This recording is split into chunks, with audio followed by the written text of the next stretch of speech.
Lois Lane, number 8, Greg Rucka writing with Mike Perkins on the art. And I kind of loved how this started off with the Skull Lady, whatever she's called, attacking them. Yep. Kiss of Death. Kiss of Death, yeah. Because it starts and they're down like there's been like an explosion at the door, and like they're fighting her off, and Rennie's like fighting and all the rest of it. I dug all that. And then I love that all the firefighters and police are hanging around and they're like waiting, like hoping that Superman will show up. And okay, I'm still unclear though. I will critique it a little bit. Does everyone know who Clark is now in this book? Because they didn't last issue. I don't think so. I think they're all just like, oh, hey, Superman's here. Yeah, because they're all Chicago too, so it's not like it's not Metropolis where they're used to seeing him. And they know that Superman and Lois have a thing that's been going on for a while. Well, it's worth mentioning that they're waiting around hoping he'll show up. They don't know he's there yet. They're hoping he's going to show up. But they know that something's gone on in Lois Lane's room, and maybe that'll mean Superman. Yep. Yeah, so you know, like, I liked all that stuff, and Lois talks to him and says, "No, let us take care of this. We'll do it on our own." He's like, "Fine," but by the way, there is like 40 cops out there who are kind of hoping they'll show up. Do your Superman thing. Yeah, he goes out and takes some selfies. Yeah. So no, I liked all that stuff.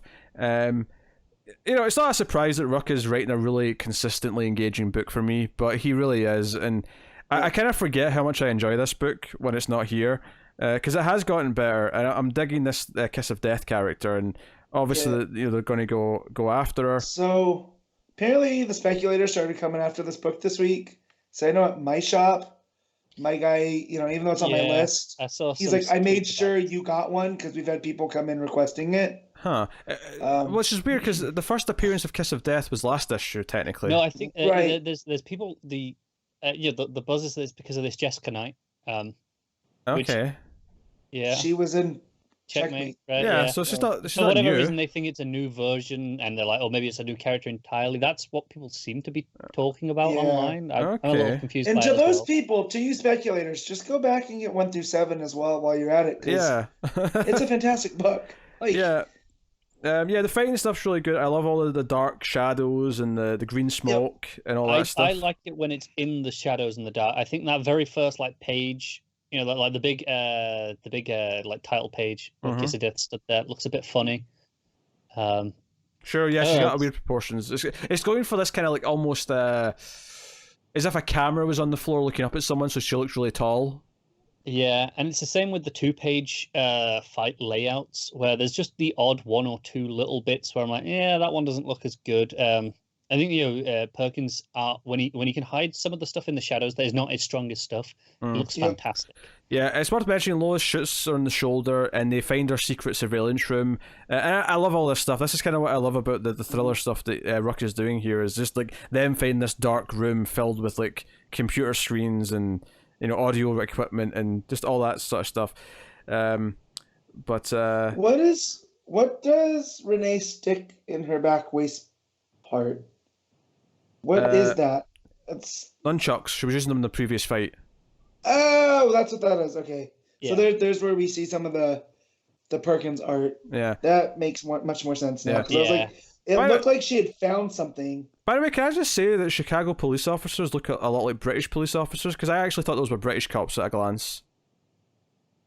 Until I saw Chicago on the badge, because the hats and the sort of dark vests over the light shirts is very British. It is, yeah.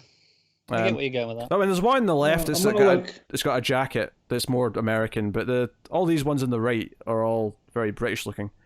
I'm looking up pictures just to see, because maybe... Do you know what it is? It's the checkered thing around the hat. That's Chicago police, though. Do you know why that's fair. I mean, yeah. Because I didn't doubt it when people saying this, because at the end of this we see a Birmingham airport in the UK, right. And I've been to that airport a lot of times, and immediately, even before I saw what it was, I was like, oh, I recognize this building, like immediately. So I don't doubt that he referenced the Chicago police as well. Oh yeah, no, I wasn't necessarily questioning the validity of this. It was just it just so happens that Chicago police uniforms are very British looking. I didn't think about that until you'd mentioned it, so that's why I quick search so that they wear vests like that, and then the hats do have checkers on them. Because if you think of like Hot Fuzz, this is what they look like in Hot Fuzz, more or less. So, just a funny little coincidence, because typically there is a little bit of a difference if you think of American cops in other cities. So yeah, and they're all excited to meet Superman, and it's what it is. So no, I like that scene. And then there's the big scene at the end, of course, where we go to Jessica Knight, who's knocked out a nun and stolen her outfit to escape the hospital she's in. So does that make her Sister Knight? I guess it kind of does. Right? Yeah. That's my first.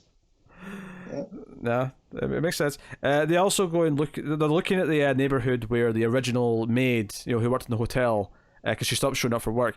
And I think that, correct me if I'm wrong here, but I felt like they were implying that she was deported. That yeah, they were. I want to death. Call out the art a little bit here, because Lois, they're like, oh, look around. They got raided. And I'm like, we're looking around in the art. It's hard to see that. Yeah, like sure. It's hard to see. I'm getting it from context of the dialogue, but she's saying, "Look around, like look where we are," and I'm like, I'm not seeing it.